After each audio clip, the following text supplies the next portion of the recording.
The warp had known many intruders. For 10,000 years, souls tumbled through its tides, psychers screaming, demons birthing, gods laughing. It was a realm of infinite madness where thought became flesh and desire devoured sanity.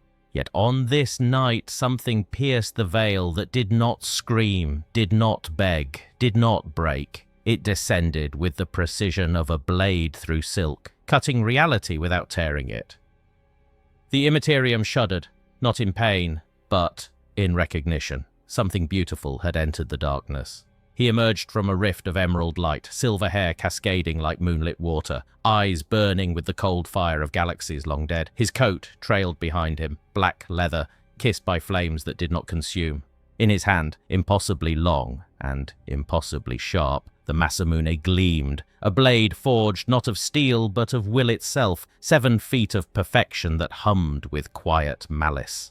Sephiroth stood upon nothing, suspended in the screaming void, and he smiled, not with joy, not with madness, but with the serene certainty of one who had transcended mortality and found it disappointing. Around him, the warp twisted. Demons of lesser rank circled at a distance, their forms flickering between bestial and beautiful, drawn by the scent of his soul, yet repelled by its shape. They could not name what he was. Not human, not demon, not god.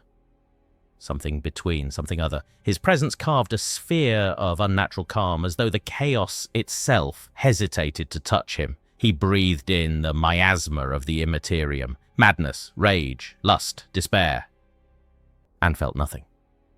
He had walked through his own destruction before. This was merely a different kind of hell. So, he murmured, his voice a whisper that carried across light years, this is the realm of gods. His lips curved into something crueler than contempt. How quaint. Far above, or below, for direction, held no meaning here. The great palaces of the ruinous powers loomed. Horn's brass citadel dripped with eternal blood. Tzeentch's crystalline maze refracted impossible futures. Nurgle's manse bloated with pestilent life. Slanesh's palace shimmered with exquisite agony. 4 thrones, 4 gods, 4 tyrants who had devoured countless billions and called it glory. Sephiroth looked upon them as a man might regard insects beneath glass. Fascinating. Powerful. Ultimately, irrelevant.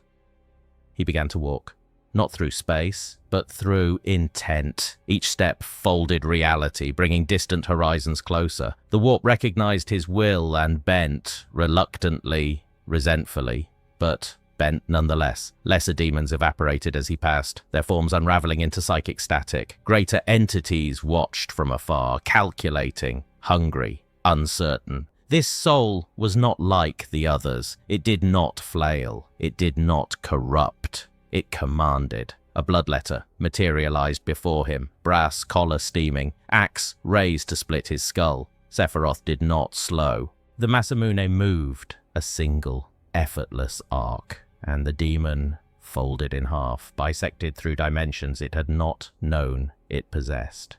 Its scream was not of pain, but of confusion, as though it had forgotten how to exist.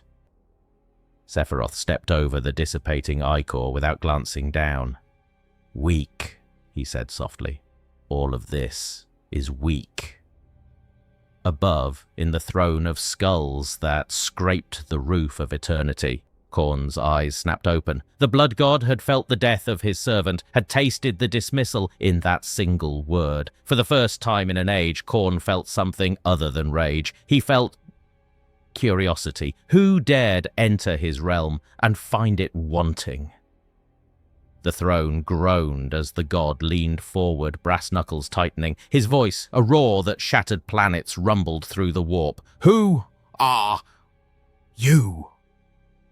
Sephiroth tilted his head as though listening to a child's tantrum. I am perfection, he replied, and you are merely loud.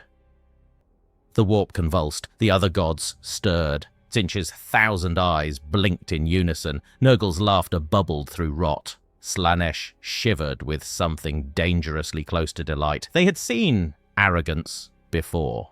Every mortal who touched the warp believed themselves exceptional, but this was not arrogance. This was certainty. Absolute, unshakable, terrifying. Sephiroth continued walking, his silver hair trailing through the madness like a banner of fallen grace. The warp whispered promises, power, immortality, godhood. He had heard them all before, in another life, another world. Genova had whispered too, and he had listened, and he had become something beyond her, beyond Gaia, beyond fate itself. These so-called gods thought they could tempt him. They did not understand. He was not here to serve. He was here to ascend, to carve his name not into history, but into existence itself. The Chaos Gods ruled this realm. How delightful. He would teach them what it meant to kneel before true divinity. The Masamune sang as he walked, a low hum that resonated with the frequency of dying stars. Somewhere, light years away, an astropath on a distant world screamed and clawed out his own eyes. Somewhere, a chaos cult felt their patron god's attention shift. Somewhere, the emperor upon his golden throne felt a disturbance, not in the warp's madness, but in its order. Something had entered the Immaterium that should not exist, something that moved through chaos as though it were a garden path. Sephiroth stopped. Before him, a gateway shimmered, not to the Immaterium, but deeper into the warp's heart, the path to the gods themselves.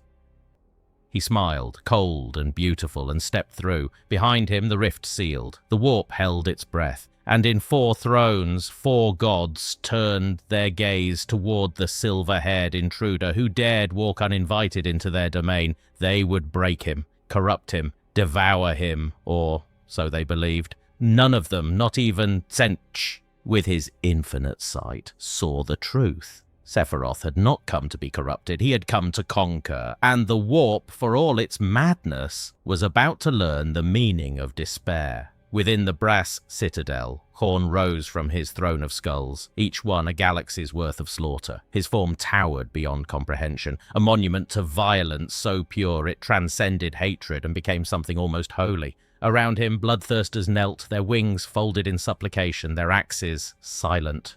The blood god's rage was infinite, eternal, unstoppable. Yet now, standing at the precipice of his domain, he felt something he had not felt since the war in heaven. Challenge. Not from an army, not from a rival god, but from a single soul that walked his realm as though it owned the stones. "Bring him to me," Khorne commanded, and the warp itself trembled at his voice. 1,000 bloodletters surged forth, a tide of brass and fury. They tore through the Immaterium, axes screaming for blood, collars glowing with the god's favor. They found Sephiroth standing in a field of floating skulls, examining one with the casual interest of a scholar appraising ancient pottery. He did not turn as they approached. He did not raise his blade. He simply waited. The first wave struck. The Masamune moved. Reality folded. Demons ceased to exist. Not slain, but erased, their essence unraveling into the void as though they had never been. Sephiroth's expression remained serene, almost bored. "Predictable," he murmured. "Violence without purpose. Rage without vision. You are children playing at war." Khorne watched through the eyes of his servants as they fell one after another, and felt something crack in his eternal fury. This was not a warrior. Warriors respected combat. This was something colder. This was dismissal. The blood god's roar shook the warp, and continents of brass shattered in his rage. Yet even through the fury, a single thought crystallized. This one does not fear me. And in that realization, Khorne understood, fear was the only currency this intruder did not possess.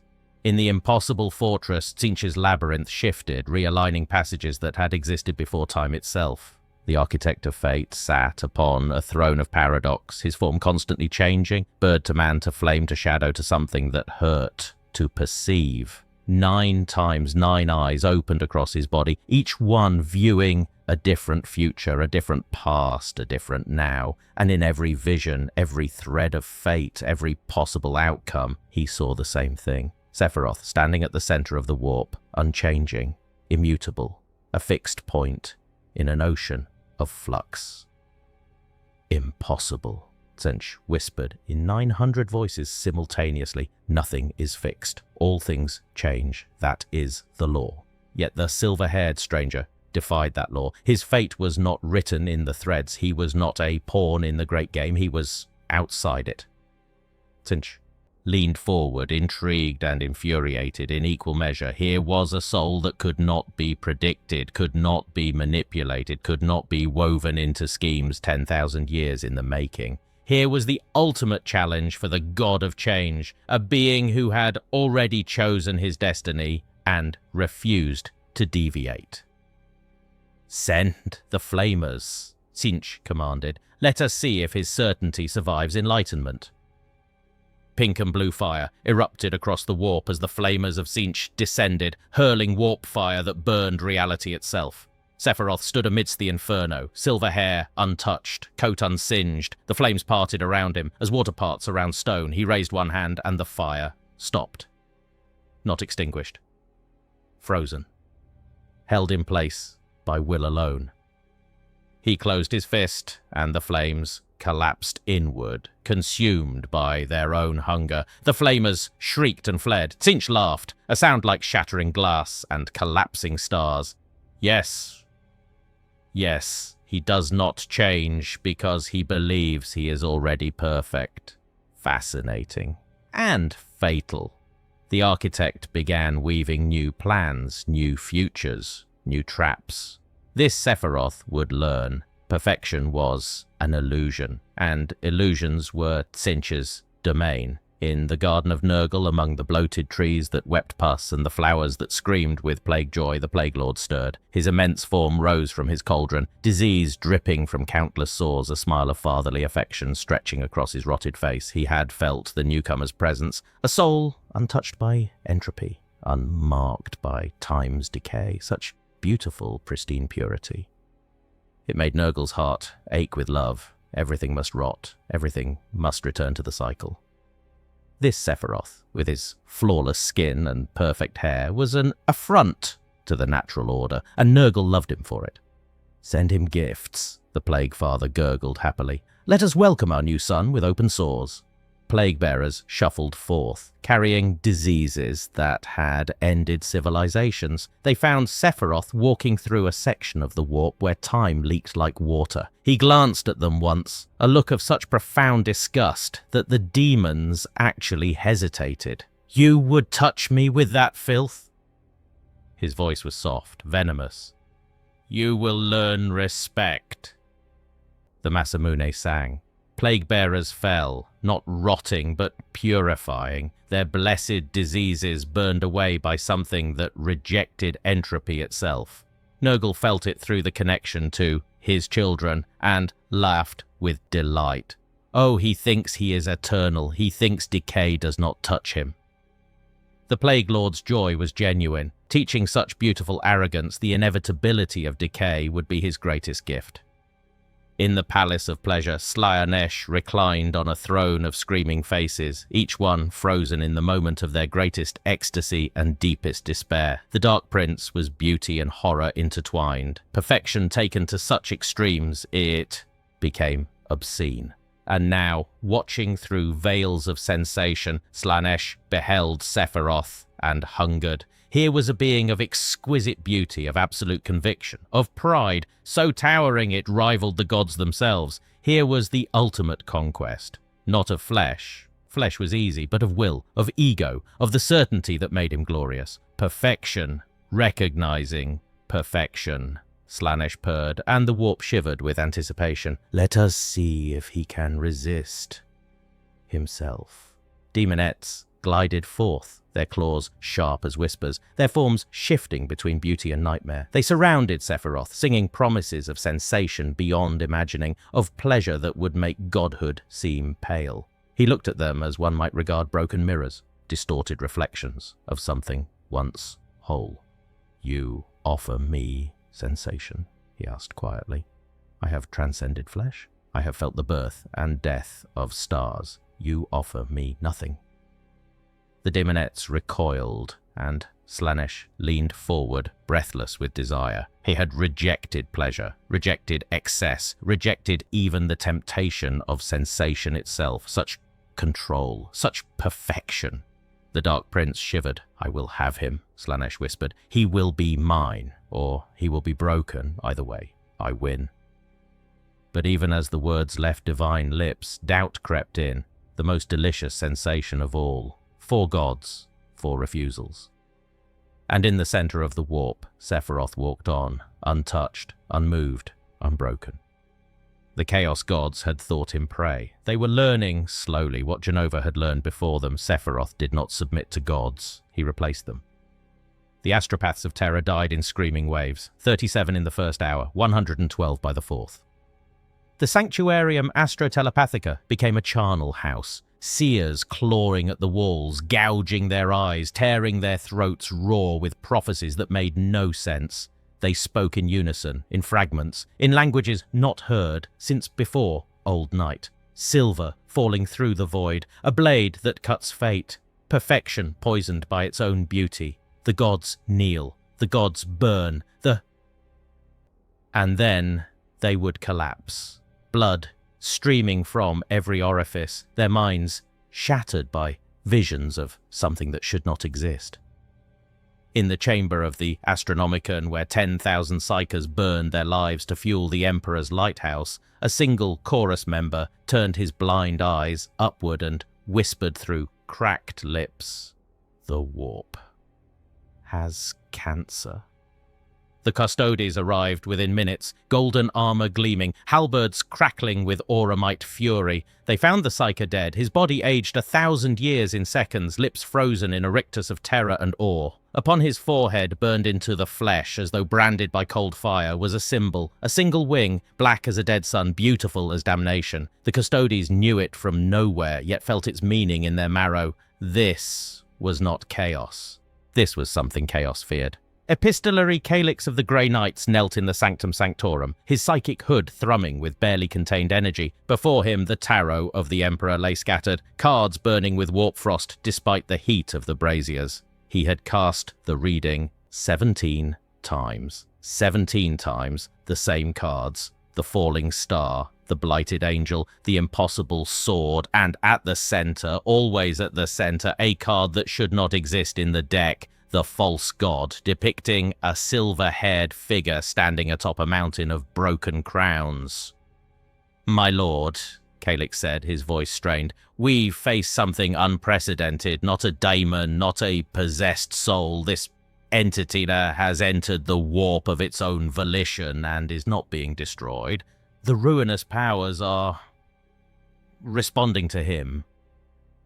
Across the chamber, High Inquisitor Covenant of the Ordo Malleus stood with arms crossed, his ancient power armor inscribed with wards that glowed faintly in the dark. His face, scarred by centuries of demonic warfare, showed no fear, but his eyes, augmetic and cold, flickered with something rarer, concern. The warp does not have visitors, Epistolary. It has victims. If something survives there, it is either a god or a fool, and fools die quickly.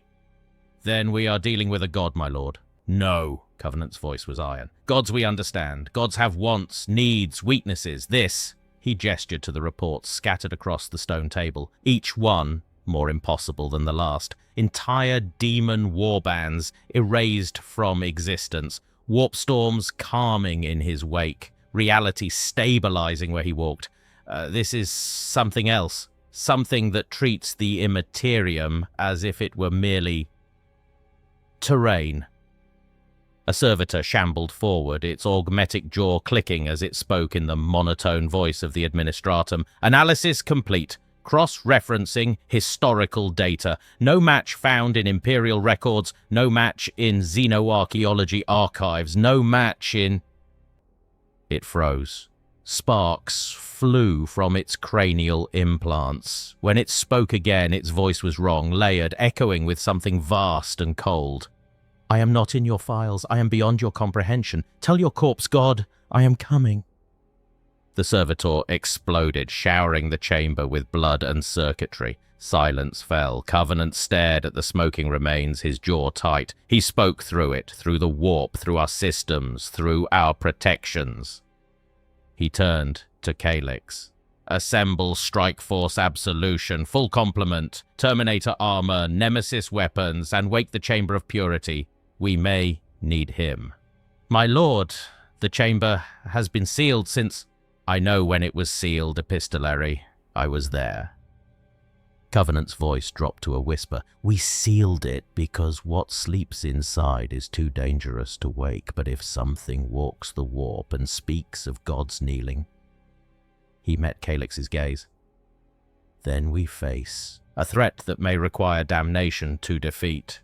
Across the Imperium, the ripples spread. On Armageddon, an orc war boss suddenly stopped mid-wah, his brutal face twisting in confusion. Something's wrong in the not place, he growled. Something what ain't orky, ain't chaos, ain't nothing.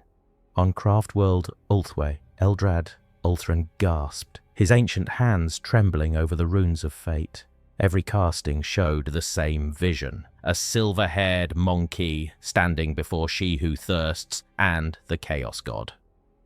Flinching.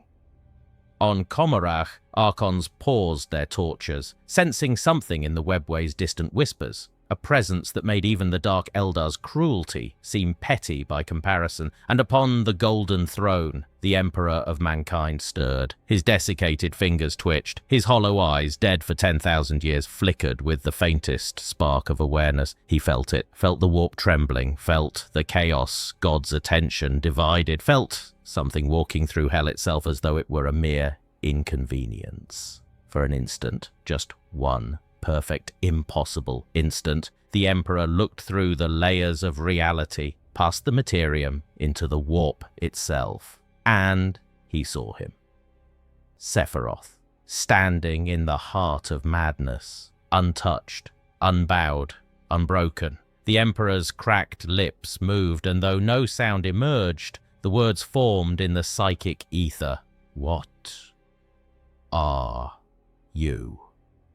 It was not a question born of curiosity. It was a question born of recognition. The Emperor had walked as a god among men, had fought gods in the warp, had become more than human to save humanity, and now he beheld something that had done the same, but without the burden of love, without the weight of duty, without the chains of mercy. Sephiroth had ascended for one reason alone, because he believed he deserved to, and that belief, pure and absolute and utterly selfish, gave him a power that even the Emperor could not dismiss. The Astronomicon pulsed erratically across Terra. Alarms screamed. The Custodes rushed to the throne room, fearing the Emperor's final death, but they found him unchanged, still locked in his eternal suffering. What they did not see, could not see, was the expression that had flickered across his withered face. Not fear, not anger, but something far more dangerous, respect. For he recognized what Sephiroth represented, the dark mirror of his own ascension, a god born not of sacrifice, but of ego, not of love, but of perfection. And deep in the dying corridors of his mind, the Emperor wondered, if he had chosen that path, would humanity have been better served? Or would they have knelt before a tyrant more absolute than any chaos god? The question hung unanswered as the Astronomicon stabilized and the Emperor returned to his vigil. But in the warp, Sephiroth felt the scrutiny and smiled. So, he murmured, silver hair catching light that did not exist, the corpse god notices me at last. He turned his gaze toward Terra, toward the Golden Throne, toward the dying deity who ruled through suffering. Good.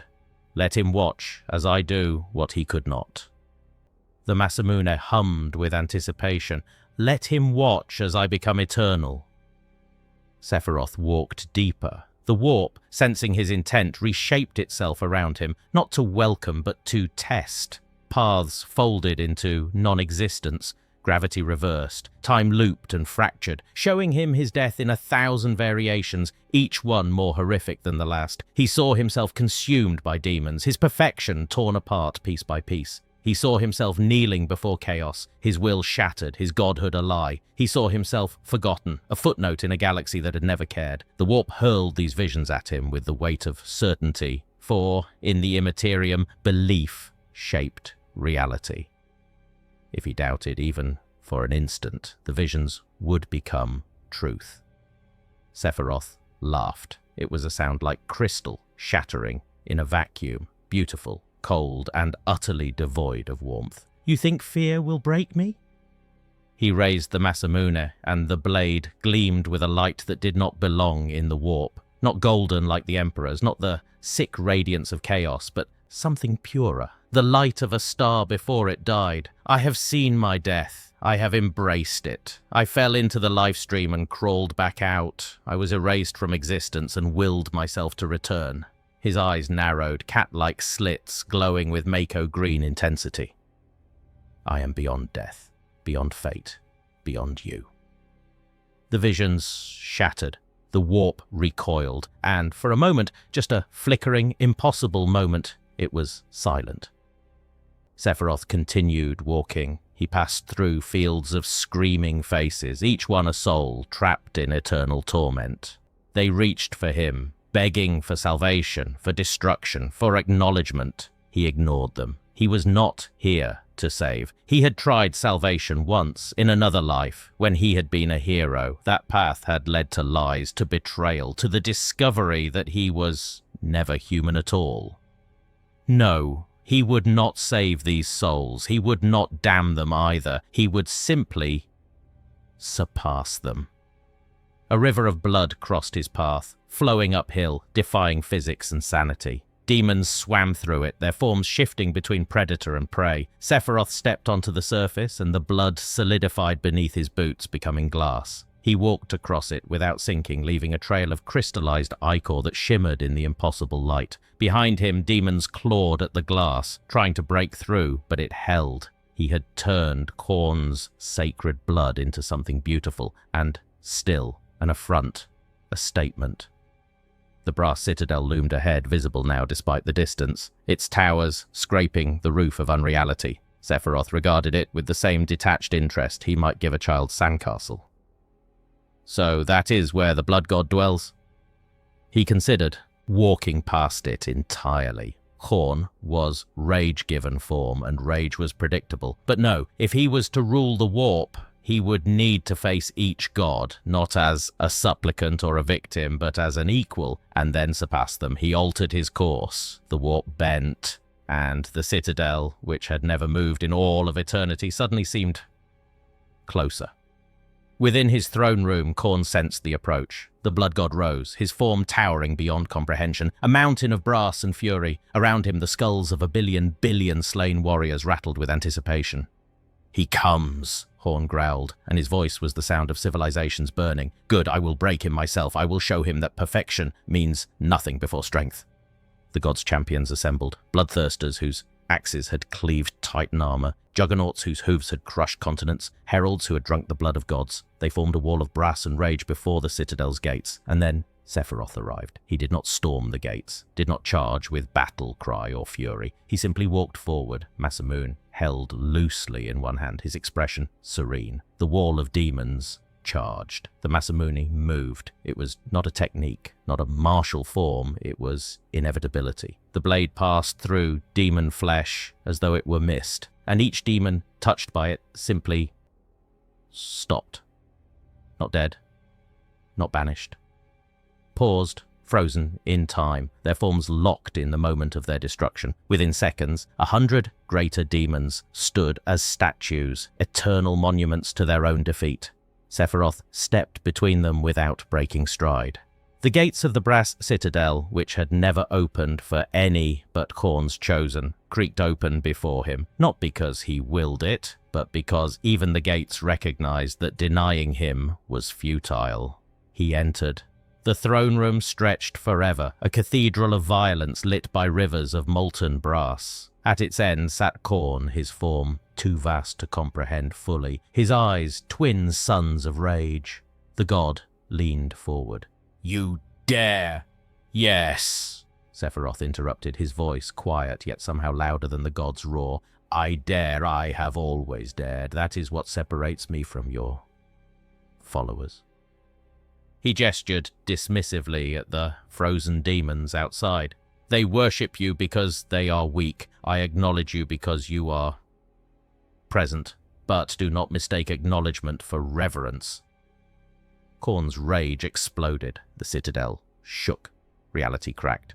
The god rose to his full height, a titan of murder incarnate, and swung his axe. A weapon that had split planets, that dripped with the blood of 10,000 ages. It descended toward Sephiroth with the weight of inevitability itself. Sephiroth raised the Masamune. Blade met blade.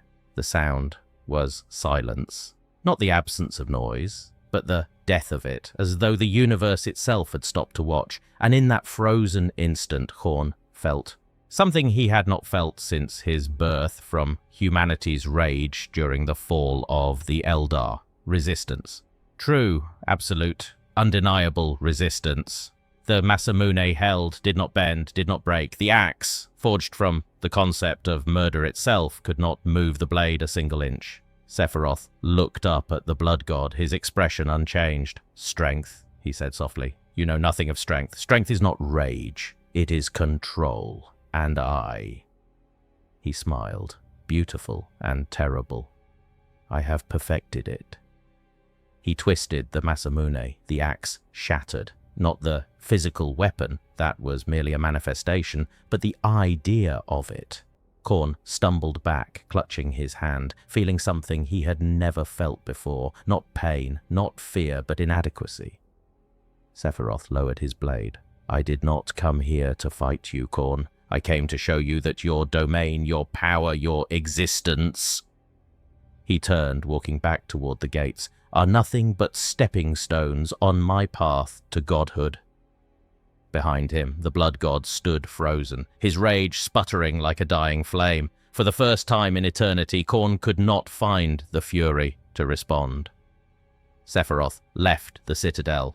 The gates closed, and in the warp, the impossible whisper spread. He broke the blood god's weapon. He walked into Khorne's domain and left unblooded. The other gods stirred, their attention now fully focused. This was no longer a curiosity. This was a threat, and threats in the warp were either devoured or worshipped. Tzeentch watched through 9,000 eyes as Sephiroth departed Khorne's citadel, each eye seeing a different angle, a different moment, a different possibility. The architect of fate reclined on his throne of paradox, feathers ruffling with something between amusement and frustration. Khorne had failed through brute strength. Predictable. The blood god understood only violence, and violence could be surpassed. But Tzeentch understood manipulation, and manipulation was an art this silver-haired intruder had not yet faced. "He believes himself beyond fate," Tzeentch mused, his voice layering over itself in 900 harmonies. "He has seen his death and returned. He has defied destiny before, but has he considered..." A smile split across his ever-changing face. "That even defying destiny is part of the plan." The impossible fortress shifted, its crystalline corridors rearranging themselves according to logic that predated sanity. Tzeentch gestured, and pathways opened in the warp, subtle and invisible, leading Sephiroth not through force, but through curiosity. The architect knew. This being sought godhood, sought perfection, sought to surpass. Very well.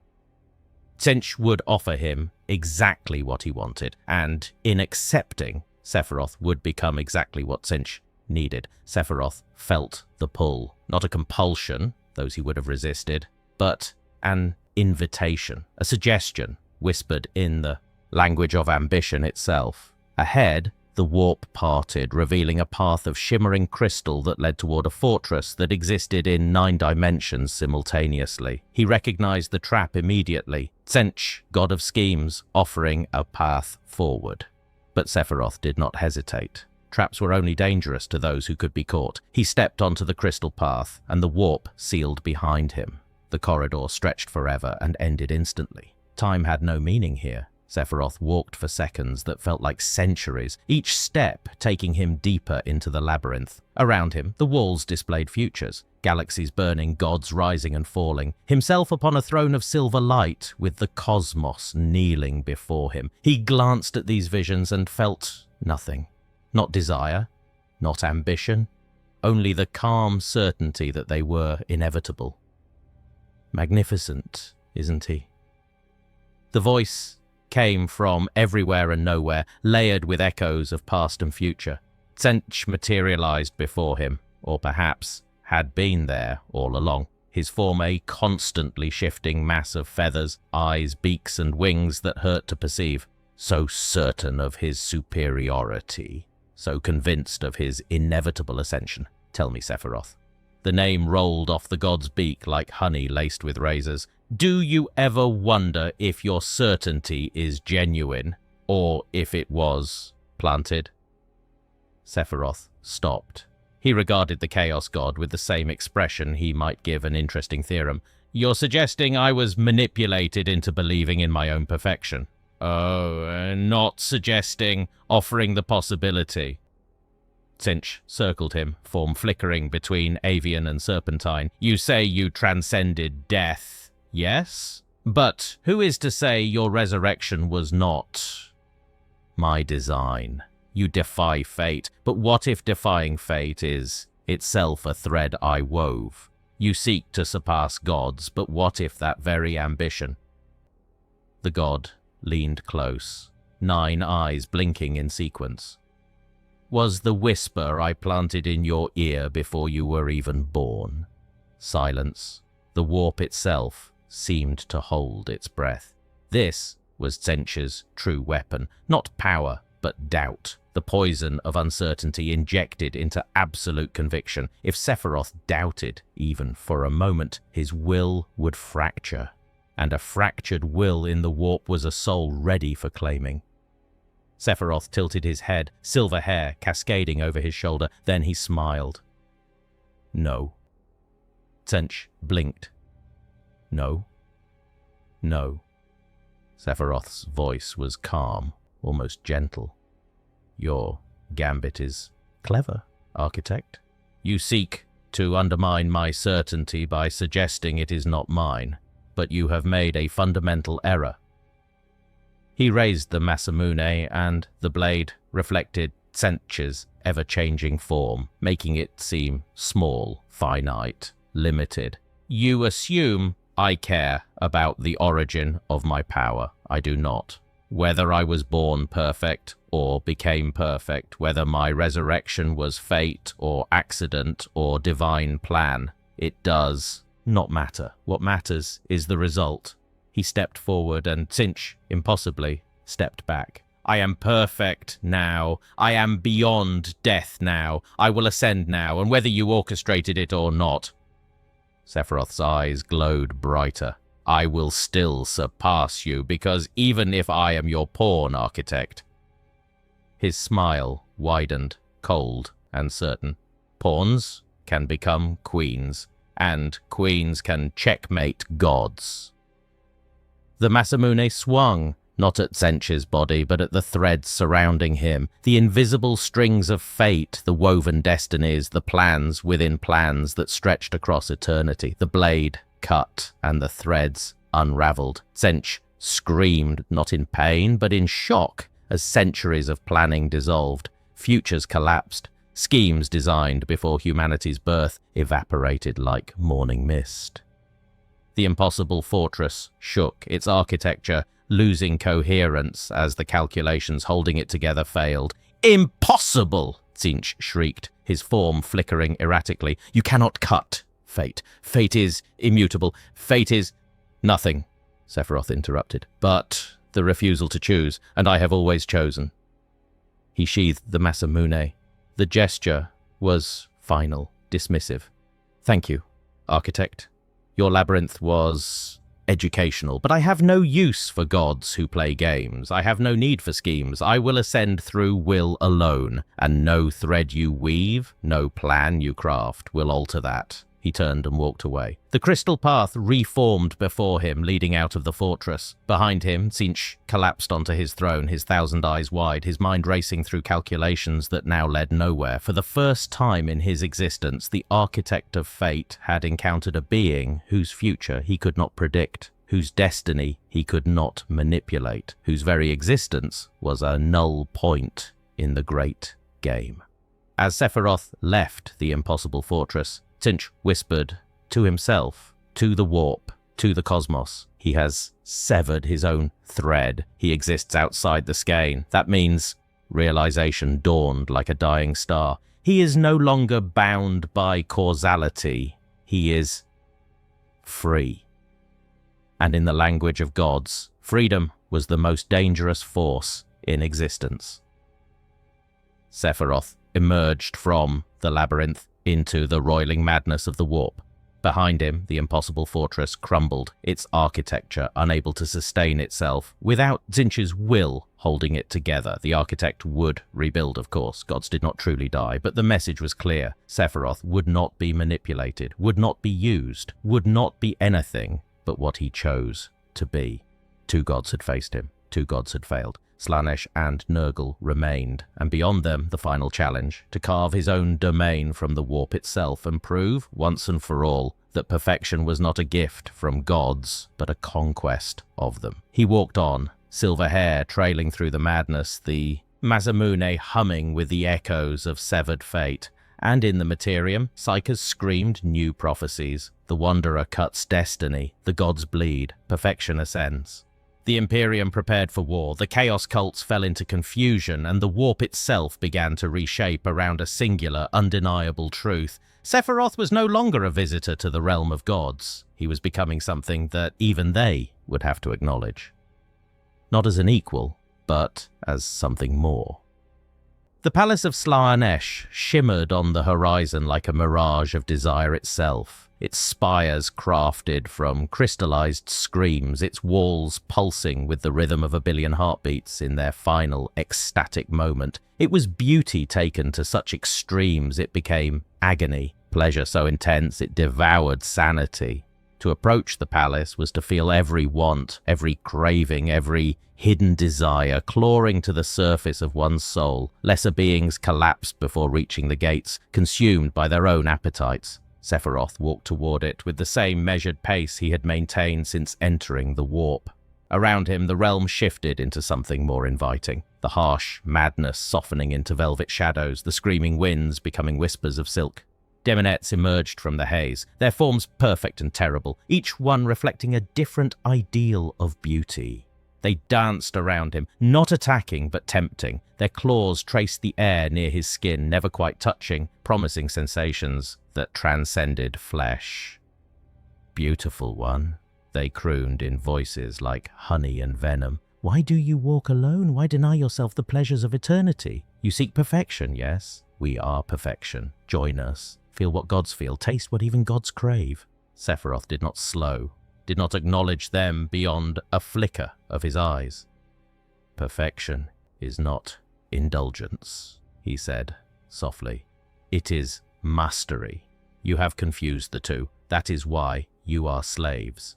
The daemonettes hissed, their beauty cracking into something grotesque for an instant before reforming. They retreated, melting back into the shadows, and Sephiroth continued toward the palace gates. They opened before him without resistance, the entrance exhaling a breath of perfume so potent it could drive men mad with longing. He stepped through. Inside, the palace was a cathedral of sensation. Every surface writhed with living sculpture, bodies entwined in eternal ecstasy, faces frozen between laughter and weeping, hands reaching for something just out of grasp. Music played from no visible source, compositions so perfect they hurt, melodies that promised everything and delivered nothing, and at the center of it all, reclining on a throne of screaming faces, was Slaanesh. The Dark Prince was beautiful, not in the way mortals understood beauty, but in the way a supernova was beautiful, something so intense that looking directly at it would destroy you. Slaanesh's form shifted between masculine and feminine, between human and alien, between perfect and ruined. The god smiled as Sephiroth approached, and that smile contained every seduction, every temptation, every promise ever whispered in the dark. "Ah," Slaanesh purred, voice layering over itself in harmonies that should not exist. "The Ascendant One, the self-made god, the beautiful disaster walking through my realm as though he owns it." The Dark Prince leaned forward, interest genuine and terrifying. "You intrigue me, Sephiroth. Horn could not break you with rage. Tzeentch could not trap you with schemes. But me?" Slaanesh's smile widened. "I will not fight you. I will not trick you. I will simply offer." With a gesture, the palace transformed. The grotesquerie faded, replaced by something purer. A garden appeared, not the pestilent garden of Nurgle, but a place of genuine beauty. Flowers bloomed that had never existed, their colours beyond mortal spectrum. A pool of crystal water reflected a sky of stars that had died long ago. And in the centre of the garden stood a mirror. "Look," Slaanesh commanded gently. "Look and see what I offer." Sephiroth approached the mirror, not out of compulsion but curiosity. He looked into its surface and saw himself, but not as he was, as he could be. Perfection refined even further, beauty that made his current form seem crude, power that made his current strength look like weakness. He saw himself as a god emperor, ruling not just the warp, not just the Immaterium, but existence itself. Every desire fulfilled, every ambition realized, every aspect of himself taken to the absolute peak of possibility. "This," Slaanesh whispered from behind him, "is what you could become, not through struggle, not through sacrifice, simply through acceptance. Accept that you are already perfect, yes, but that perfection can be refined. Join me and I will give you eternity to explore every facet of your godhood, every sensation, every triumph, every lie." Sephiroth interrupted. The garden froze. Slaanesh blinked, caught off guard for the first time in millennia. "What?" Sephiroth turned from the mirror, his expression unchanged. "This is a lie. Not the image. The image is accurate. That is what I will become. But your offer to give it to me, that is the lie." He stepped toward the Dark Prince, and for the first time Slaanesh felt something close to unease. "You cannot give me what I already am. You cannot offer me perfection when I have already achieved it, and you cannot seduce me with eternity when I have already conquered death." He raised the Masamune, and the blade reflected Slaanesh's form, making it seem lesser somehow, diminished. "You are excess. I am precision. You scatter yourself across every sensation, every indulgence, every fleeting pleasure. I have condensed myself into a single, absolute point. You are a storm. I am the eye. And storms," he smiled coldly, "are always collapse inward eventually." Slaanesh's beauty cracked. The palace shuddered. "You dare?" "Yes," Sephiroth said simply. "I dare because, unlike your followers, I do not need you. I do not need pleasure. I do not need validation. I do not need anything but my own will." The Masamune sang, "And that, Dark Prince, is something you will never understand, because you are born of need, of craving, of the desperate hunger for more. While I," he sheathed the blade, "have always been enough." The rejection was absolute, not violent, not dramatic, simply final. Slaanesh felt it like a blade through the heart. The first time in eternity that a soul had looked upon everything the Dark Prince offered and found it lacking. The god screamed, not in rage, but in something worse. Frustration. Sephiroth turned and walked away, leaving the Palace of Excess behind. As he departed, the palace began to crumble. Not destroyed, but diminished, as though his rejection had sapped it of meaning. Daemonets wept, the Throne of Faces wailed, and Slaanesh, for the first time, felt something that even gods feared: inadequacy. "He doesn't want me," the Dark Prince whispered, almost childlike in confusion. "He doesn't want anything. How can I tempt someone who wants nothing?" Behind Sephiroth, the palace collapsed into whispers and shadows. He did not look back. 3 gods had tried, 3 gods had failed. Only Nurgle remained. And then the true work would begin. The Masamune hummed with anticipation, and the warp trembled. Somewhere in the Immaterium, a psyker on a distant world spoke prophecy through bleeding lips. He walks where even desire fears to tread. And the Imperium, listening, realized they faced something unprecedented. A being that even chaos could not claim. The Garden of Nurgle sprawled endlessly through the warp, a paradise of rot where life and death intertwined in an eternal diseased embrace. Trees bloomed with flowers that screamed, rivers flowed with pus thick as cream. The air itself was alive with spores that sang hymns of entropy. It was beautiful in the way a corpse was beautiful after weeks of decay, teeming with new life, buzzing with flies that laughed like children, perfect in its acceptance of the inevitable cycle. And at the center of it all, sitting beside a cauldron larger than moons, was Nurgle, the Plague Father. He was joy incarnate, despite her, or because of, his rotted form. Every sore on his body wept with fatherly love. Every disease in his cauldron was a gift waiting to be shared. He looked up as Sephiroth entered his domain, and his smile was genuine, warm, and utterly horrifying in its sincerity. "Ah," Nurgle's voice bubbled with delight. "A visitor! How wonderful! And such a healthy one, too! So clean, so unspoiled, so—" He leaned forward, his mass jiggling with excitement. "Afraid of death." Sephiroth walked through the garden, his boots somehow finding solid ground in the mire. Where his feet touched, the rot paused, not healed, but frozen, as if time itself hesitated in his presence. He looked at Nurgle with the same clinical detachment he had shown the other gods. "I am not afraid of death. I have died before." "Oh, I know." Nurgle clapped his hands, and the sound was like wet meat slapping stone. "I watched. Magnificent it was. You fell, and you rose, and you refused to rot, refused to accept the cycle. Do you know how special that makes you?" He gestured broadly at his garden. "Everything decays, child. Stars, civilizations, gods. Even the universe will one day bloat and collapse into beautiful final entropy. That is the truth. That is the joy. But you—" His smile widened, showing teeth caked with filth. "You spit on truth. You reject the cycle. And I adore you for it."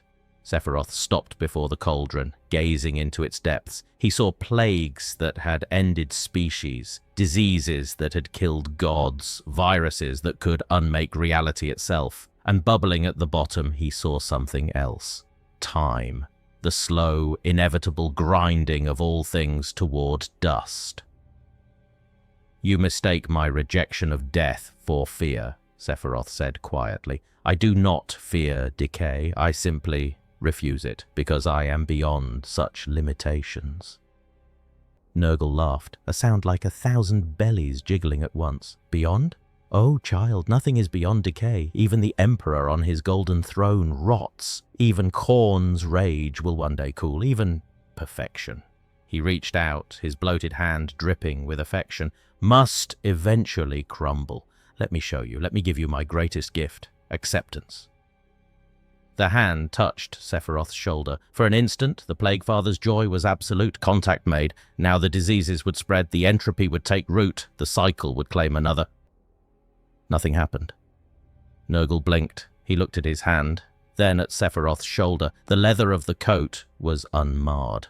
No rot, no stain, no infection. "That's—" Nurgle's smile faltered. "That's impossible.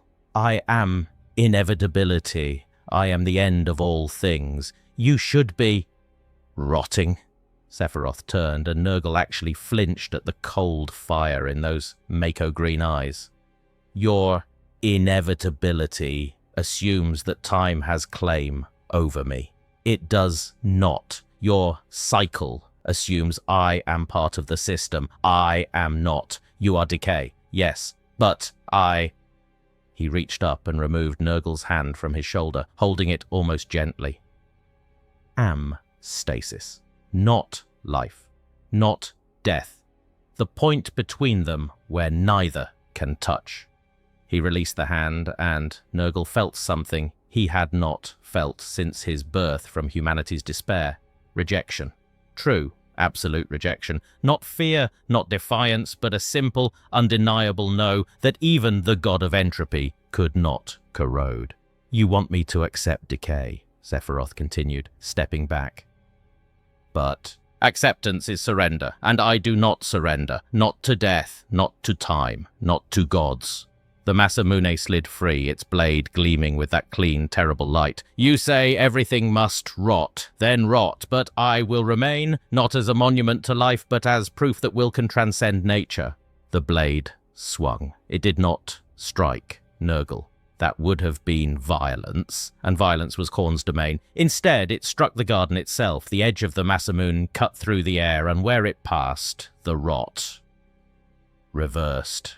Flowers, undecayed, returning to buds. Corpses reconstituted into living flesh, screaming in confusion. Rivers of pus evaporated into clean water. The garden, Nurgle's masterpiece of entropy, began to heal. Nurgle's eyes widened in horror and fascination. No, you're making it worse. Life without death is stagnation. Beauty without decay is meaningless. You're creating a garden without purpose.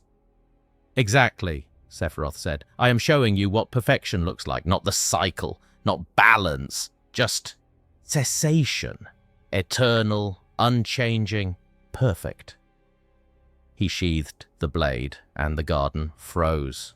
Not dead, not alive, but paused. You are life and death intertwined. I am neither. That is why you cannot touch me.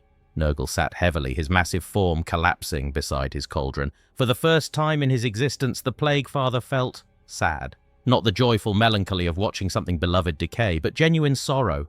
You don't want my gifts. You don't want my love. You don't even want to fight me.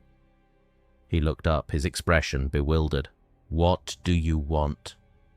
Sephiroth considered the question. I want to surpass you. All of you, and then I want silence.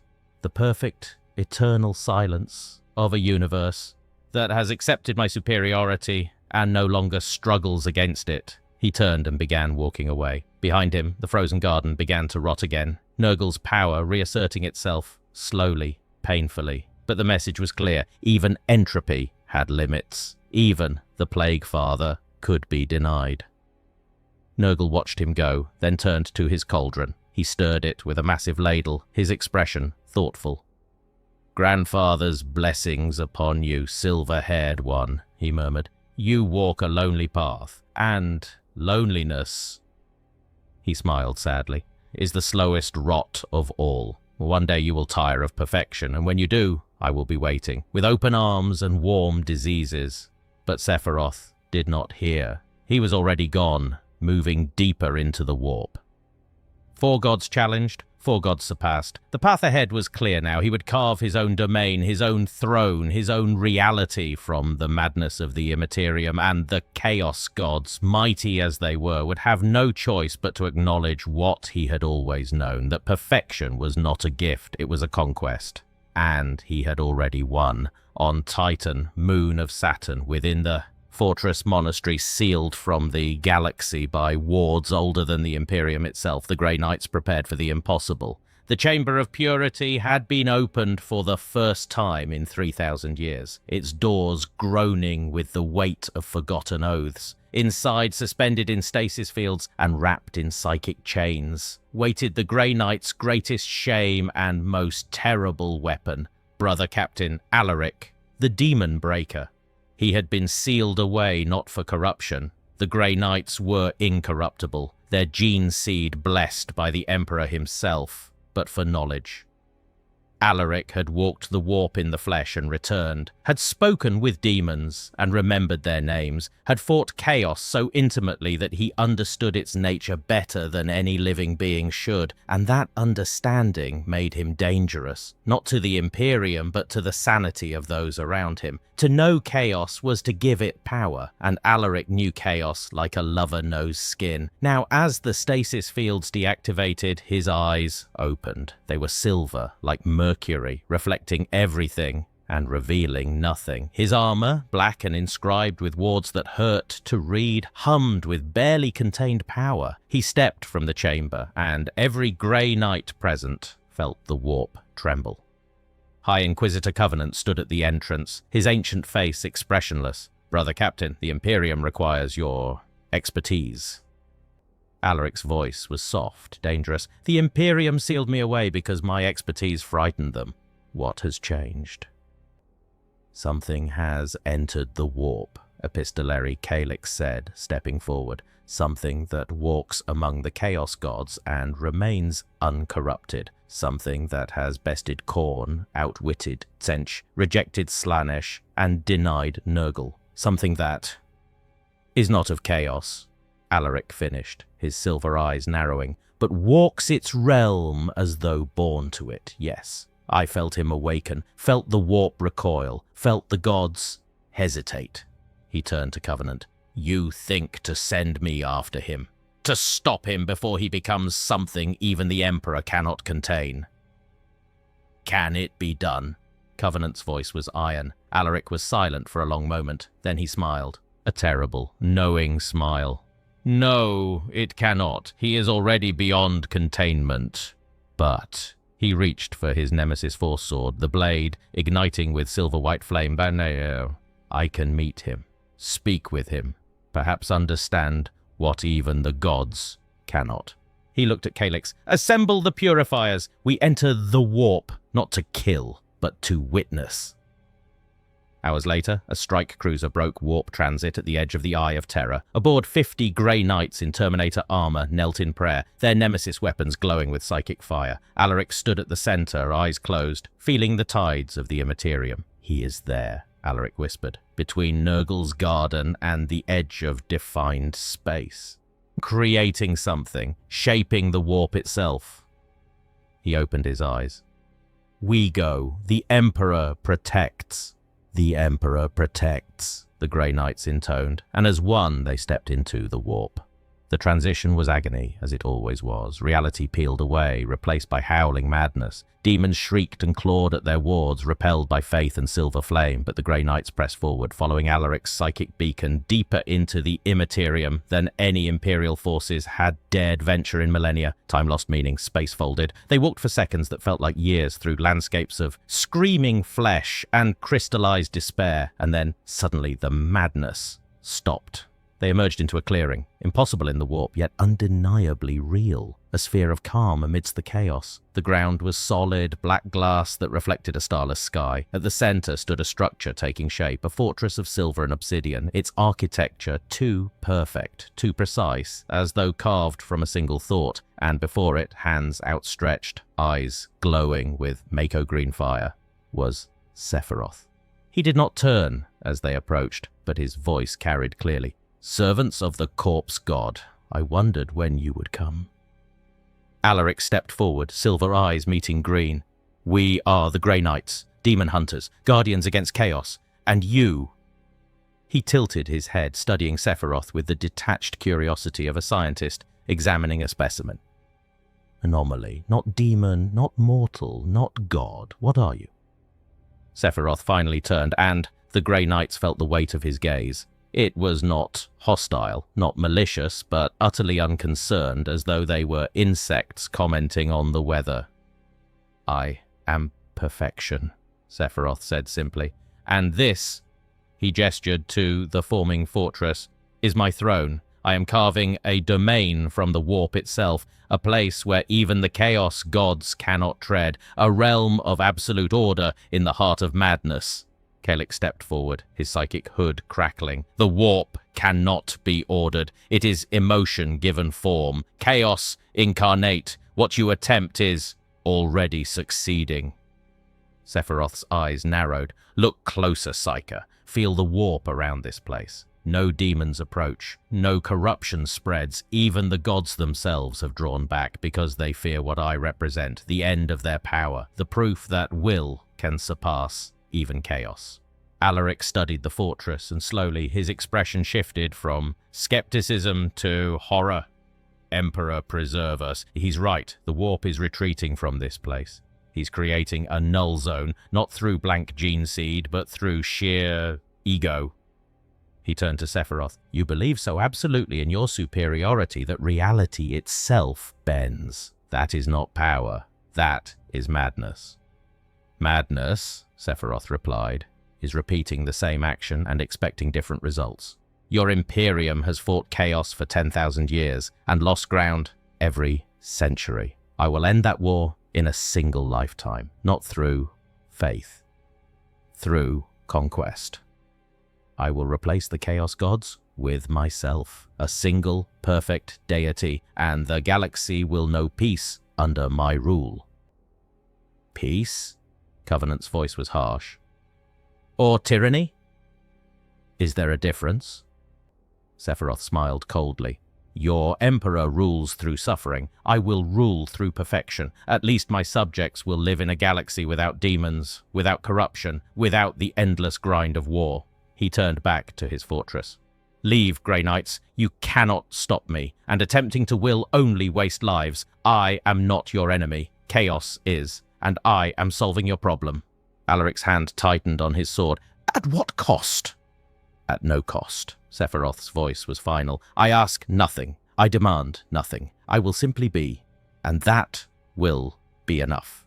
For a long moment, the Grey Knight stood frozen, torn between duty and pragmatism. Then Alaric sheathed his blade. We withdraw, for now. But know this, Sephiroth. His silver eyes blazed. The Emperor watches, and if you threaten humanity, we will return, with armies, with faith, with everything the Imperium can muster.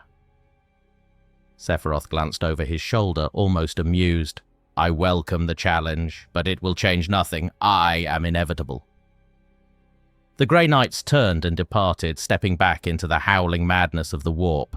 As they left, Alaric cast one final look at the silver-haired figure standing before his impossible fortress, and he whispered a prayer not to the Emperor, but to fate itself. May we never see what he becomes. Behind them, Sephiroth returned to his work. The fortress rose higher, its spires piercing the fabric of the warp, and deep in its foundation, something began to pulse. A heartbeat of will, strong enough to drown out even the laughter of the dark gods. The age of chaos was ending. The age of perfection had begun.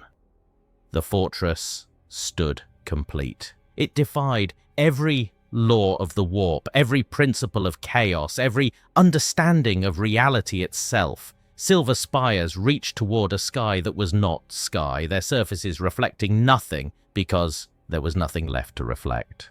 The walls were inscribed, not with runes or wards, but with a single concept repeated infinitely, I am. And at the heart of the fortress, in a throne room carved from solidified will, Sephiroth sat and reached inward. He closed his eyes, and the warp responded, not with resistance, not with temptation, but with attention. Four presences loomed at the edges of his consciousness, vast and terrible, and now for the first time uncertain. The Chaos Gods had watched him build his domain, had felt him carve sovereignty from their realm, and now they understood the truth. Sephiroth was not claiming a piece of the warp, he was remaking it in his image. Khorne manifested first, his rage barely contained. You think yourself a god? You think a fortress makes you our equal? No, Sephiroth replied without opening his eyes. I think a fortress makes me your superior. You needed the fall of the Eldar to ascend. I needed only will.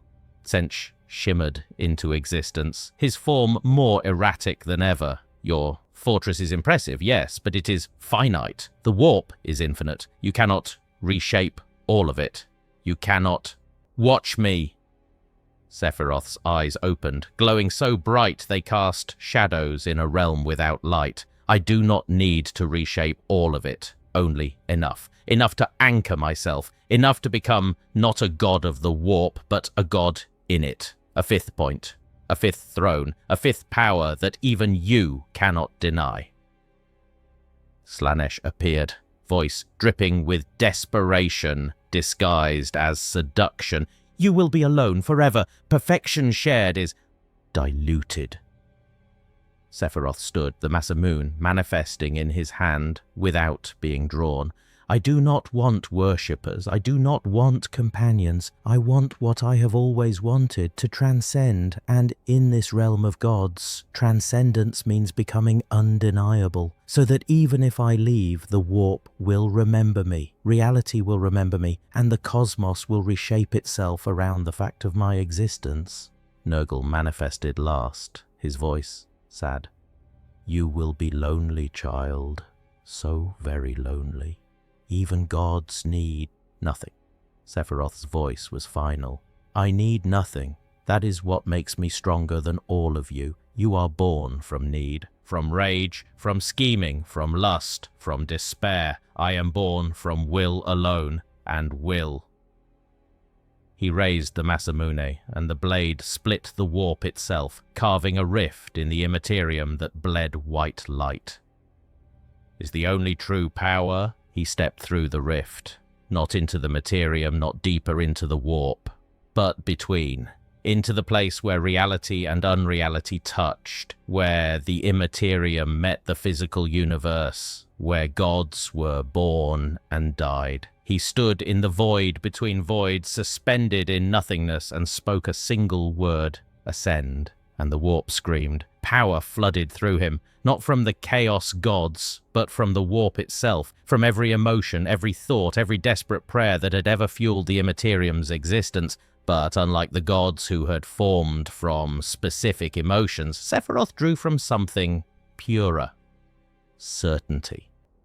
Every soul that had ever believed absolutely in something, belief in victory, in survival, in self, fed into him, not as worship, but as resonance. He was not their god, he was their proof that will could conquer fate. The transformation was silent, no explosion of light, no dramatic revelation. Sephiroth simply changed, his form remained the same, but the weight of his existence multiplied infinitely. He became a fixed point around which the warp had to flow, a star of absolute will in an ocean of chaos, and when he opened his eyes, they reflected, not Mako Green, but something colder, the light of a universe that had seen gods rise and fall and found them all equally finite. He returned to his fortress. The Chaos Gods recoiled as he passed, and, for the first time, they felt what mortals felt in their presence, insignificance.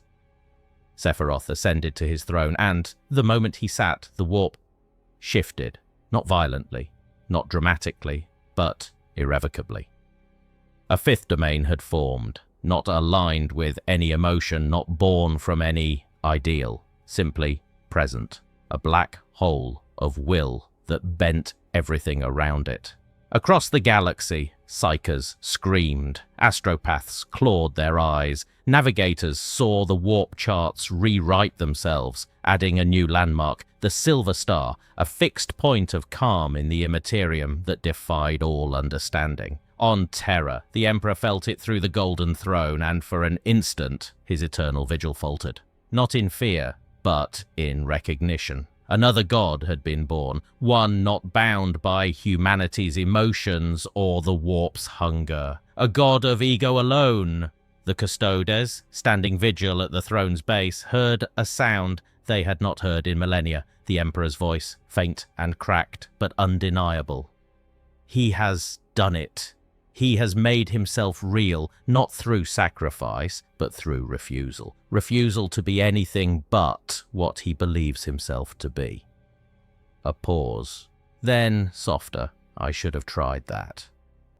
In the warp, Sephiroth sat upon his throne and smiled, not with triumph, not with joy, but with the quiet satisfaction of a theorem proven correct. He had entered the warp as an intruder. He would leave as a fixture. The gods could not banish him, could not corrupt him, could not even ignore him. He had forced himself into their reality through sheer, undeniable will. Horn, Sench, Slaanesh, Nurgle. The ruinous four stared at the silver fortress that now sat at the center of their domains, and for the first time since their birth, they felt something mortals knew well: limitation. They were no longer absolute. The warp was no longer theirs alone. A fifth power had risen, not to join them, not to fight them, but to exist despite them. And in his throne room, Sephiroth whispered to the cosmos, "Now, the real work begins." The Imperium convulsed. From the highest spires of terror to the most distant agri-worlds, the same message echoed through every astropathic relay, every vox channel, every sacred transmission. The warp has changed. Inquisitors mobilized. Chapters of Space Marines received emergency deployment orders. The Adeptus Mechanicus recalibrated their warp sensors and found them reporting impossible data. The Immaterium, source of endless chaos, now had a zone of perfect stability, a place where demons did not spawn, where corruption did not spread, where the warp itself had gone quiet. Lord Commander Guilliman returned from his deathless sleep and, burdened with the Imperium's survival, stood before a hololith displaying the warp's new topology. His expression was unreadable, but his hands, genetically perfected and superhuman, trembled slightly. 5 points, he murmured. Where there were 4, now there are 5. The Chaos Gods have competition. Beside him, a representative of the Adeptus Custodes, Shield Captain Tyros, his golden armor dulled by millennia of war, spoke carefully. Our seers believe this new power is not aligned with chaos. It does not corrupt. It does not promise. It simply is. Like a mountain is. Like gravity is. An existential fact. And this fact calls itself Sephiroth. Guilliman's voice was bitter. A Xenos word, or perhaps pre-Imperium. Records are unclear. What is clear is that this entity has carved a kingdom from the warp and now sits in it. Untouchable, unkillable, undeniable. That makes him... He paused, choosing his words carefully. A problem. Or a solution, a new voice interjected. Every head turned. From the shadows of the chamber emerged a figure wrapped in tattered robes, face hidden beneath a hood, but the psychic pressure emanating from him made even Guilliman's enhanced physiology recoil. This was Lord Inquisitor Chevak the Radical, the heretic, the one who had walked the Black Library and returned. His presence here was illegal, blasphemous, and entirely expected. "Explain," Guilliman commanded, hand moving toward his weapon. Chevak chuckled, the sound dry as ancient parchment. "The Chaos Gods are powers of emotion. They are fed by humanity's rage, ambition, lust, and despair. Every war, every betrayal, every sin strengthens them. That is why we can never defeat them, because we would have to stop being human." He gestured to the hololith. "But this Sephiroth, he is not fed by emotion. He is fed by will, by certainty, by the absolute conviction that he is superior. That is a far more stable diet." "You're suggesting we ally with him?" Tyros's voice was horrified. "I am suggesting," Chevak replied, "that a galaxy with 5 warp powers is more stable than one with 4. The gods balance each other through conflict, add a 5th weight to the scale, and the balance shifts. Perhaps in our favor." "Or perhaps," Guilliman said coldly, "he becomes a 5th cancer. Ambition unchecked by humanity is just as dangerous as chaos unchecked by reason." He turned back to the hololith. "We observe, we prepare, and, if necessary," his eyes hardened, "we crusade. Even gods can be fought. The Emperor proved that." Across the galaxy, factions responded to the news in different ways. The Orcs, sensing a new power in the warp, gathered for unlike any before, not to kill, but to meet this new git who thought he was tough. The Elder, ancient and desperate, convened their seers. Eldrad Ulthran stared into the runes of fate and saw a path of silver light cutting through She Who Thirsts. "He repels Slaanesh," Eldrad whispered. "This Sephiroth. He repels her. Could he be the key to our salvation or our damnation?" On Komara, the Dark Eldar Archons laughed. A new god meant new opportunities. Perhaps this ascendant could be enslaved, his perfection flayed and worn like a coat.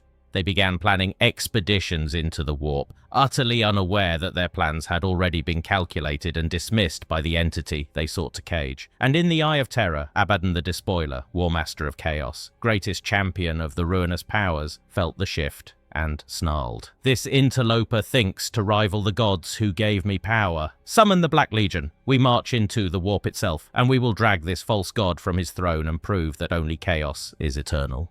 But even as he gave the order, doubt crept into his mind. For the first time since pledging himself to the dark powers, Abaddon felt the gods' attention divided. They were distracted, concerned, and gods who were concerned were gods who could be defeated. In his throne room, Sephiroth felt every reaction, every plan, every desperate scheme forming across the galaxy. He did not smile, did not frown, simply acknowledged them as one might acknowledge the buzzing of flies. Let them come, let them rage and plot and crusade. It would change nothing. He had claimed his throne. He had forced the warp to acknowledge him. And now, all that remained was to wait for the galaxy to accept the inevitable, that he was not a threat to the existing order. He was the new order, absolute, perfect, eternal.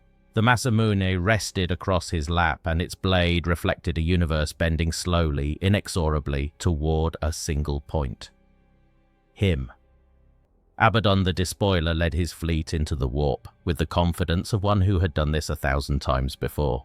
Behind him, the Black Legion's warships stretched across the Immaterium like a plague of iron and malice. Cruisers born from captured Imperial vessels, battleships blessed by the Dark Mechanicum, escorts crewed by cultists whose sanity had long since been sacrificed for dark knowledge. This was not his 13th Black Crusade against the Imperium. This was something rarer, a crusade against the warp itself. He stood on the bridge of the Planet Killer, his Terminator armor crackling with the blessings of all four gods, the Talon of Horus gleaming with barely restrained power. "Forward," he commanded, and the fleet plunged deeper into the Immaterium toward the silver star that now marked Sephiroth's domain.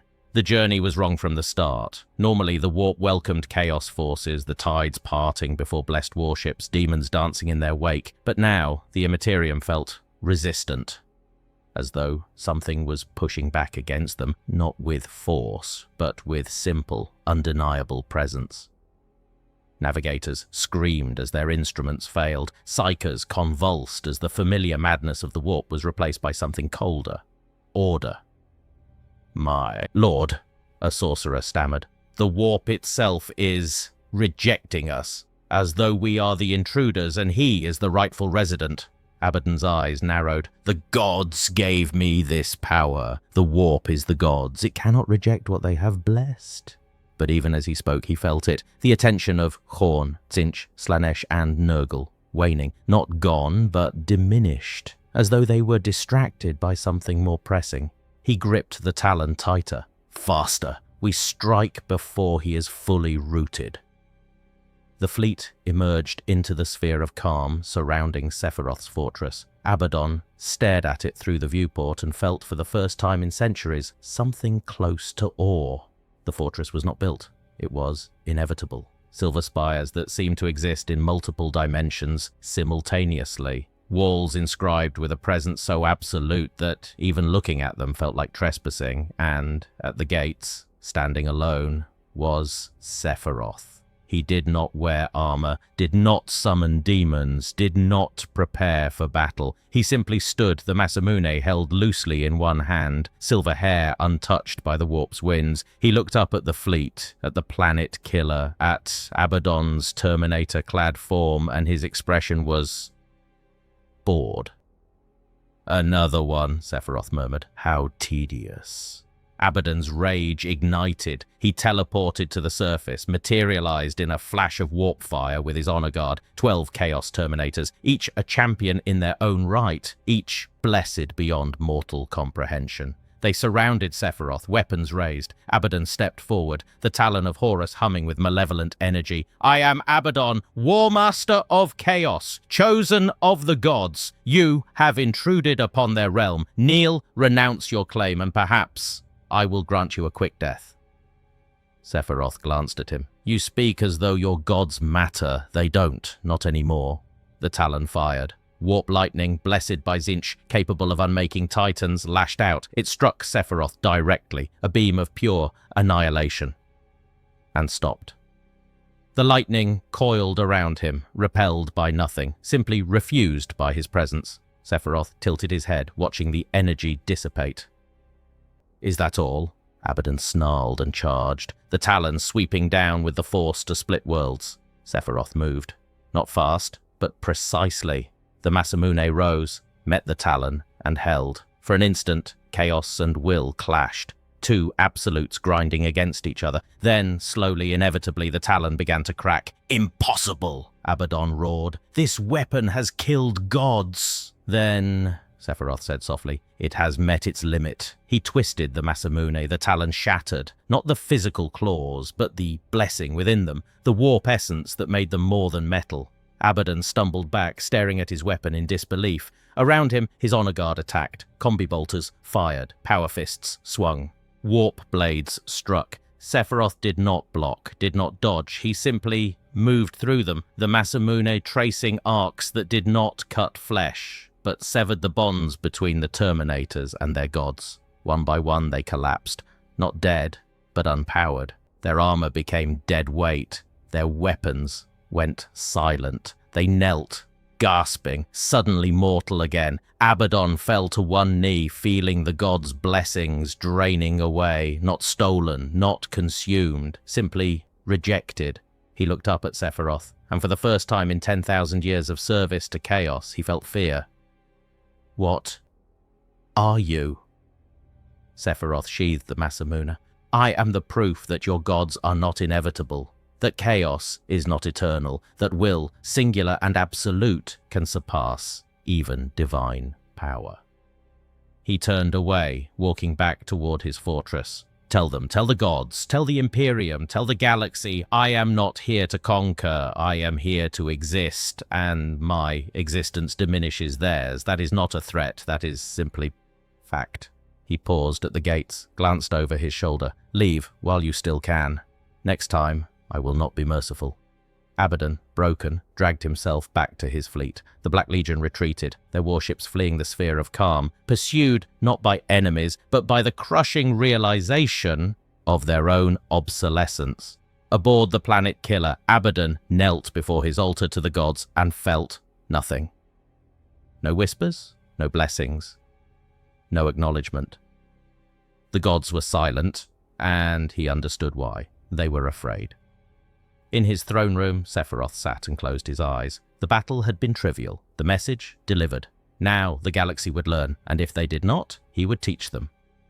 Again and again, until perfection was not debated, until his existence was not questioned, until the cosmos itself accepted that he was not a part of the cycle. He was above it. 10 years passed in the Immaterium, a heartbeat in the warp. Sephiroth's fortress had become a fixture of the Immaterium, as undeniable as the Chaos God's palaces, yet fundamentally different, where they radiated corruption, his radiated absence, a null space where emotion could not twist reality, where madness could not take root. Navigators learned to use it as a landmark, a fixed point in the screaming void. Some called it the Silver Star, others called it the Dead Throne, and a few, very few, called it by its true name, the Pinnacle of Will. The Imperium adapted. The Ordo Malleus established protocols. Sephiroth was classified as a warp entity of unprecedented power, but crucially, not chaos. He did not corrupt, did not proselytize, did not demand worship. He simply was, and that was somehow more terrifying than any daemon prince. Still, Lord Commander Guilliman held weekly councils debating whether to crusade against him. Each time, cooler heads prevailed. The argument was simple. Sephiroth had reduced warp storm activity in his sphere of influence by 17%. Demon incursions near his domain dropped to near zero. It was as though his presence stabilized reality. Could the Imperium afford to destroy that? The Chaos cults fractured. Some continued worshipping the old gods. Others, desperate for power, uncorrupted by madness, began whispering prayers toward the Silver Star. Perfect One, grant us your will. Unbending One, make us like you. Sephiroth ignored them all. He did not want worship. Worship implied need, and he needed nothing. The Eldar, ever cautious, sent an emissary, Farsia Taldea of Craftworld Ulthway, chosen for her wisdom and desperation. She navigated the webway to the edge of Sephiroth's domain and called out with her psychic voice. To her shock, she received an answer. Enter. She materialized in his throne room and beheld him sitting in perfect stillness, eyes closed, the Masamune across his lap.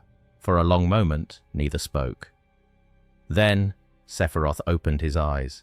You come seeking salvation from she who thirsts.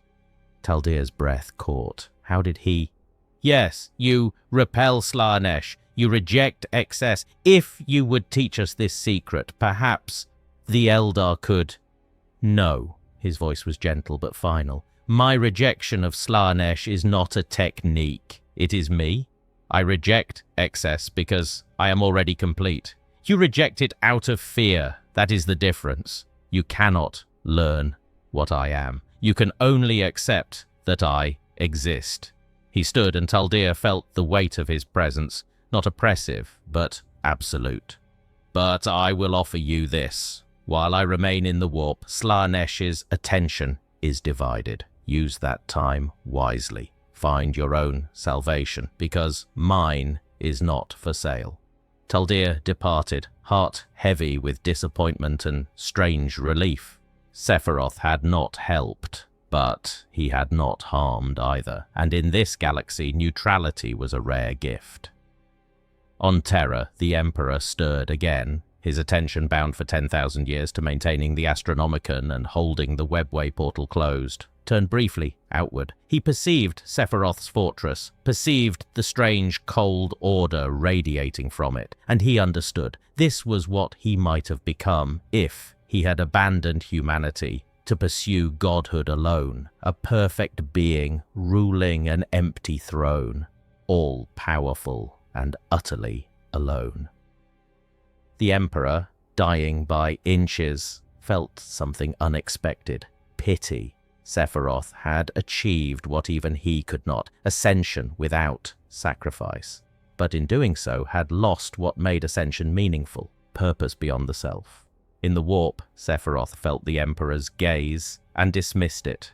Pity was for the weak. He had transcended weakness. He sat upon his throne, eternal and unchanging, and felt nothing, no satisfaction, no triumph, no joy. He had proven his superiority, had forced gods to acknowledge him, had become a fixture of reality itself. He had won, and in winning discovered what Nietzsche had whispered centuries ago in Another World. When you have climbed the mountain, you find only yourself at the summit.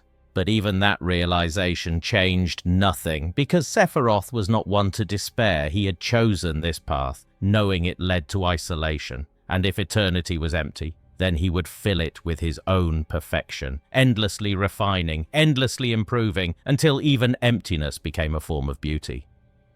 The Masamune hummed softly and he opened his eyes, staring out at the warp, at the chaos gods still watching from their diminished thrones, at the Immaterium beyond where trillions of souls struggled in ignorance. Let them struggle, he whispered. Let them rage and despair and hope.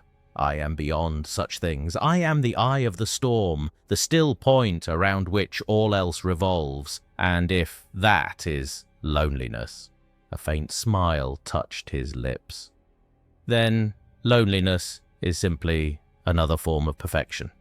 Far above, in the Immaterium, a child on a distant world looked up at the stars and felt for just an instant a strange calm, as though something vast and cold had glanced his way and found him acceptable, not saved, not blessed, but acknowledged.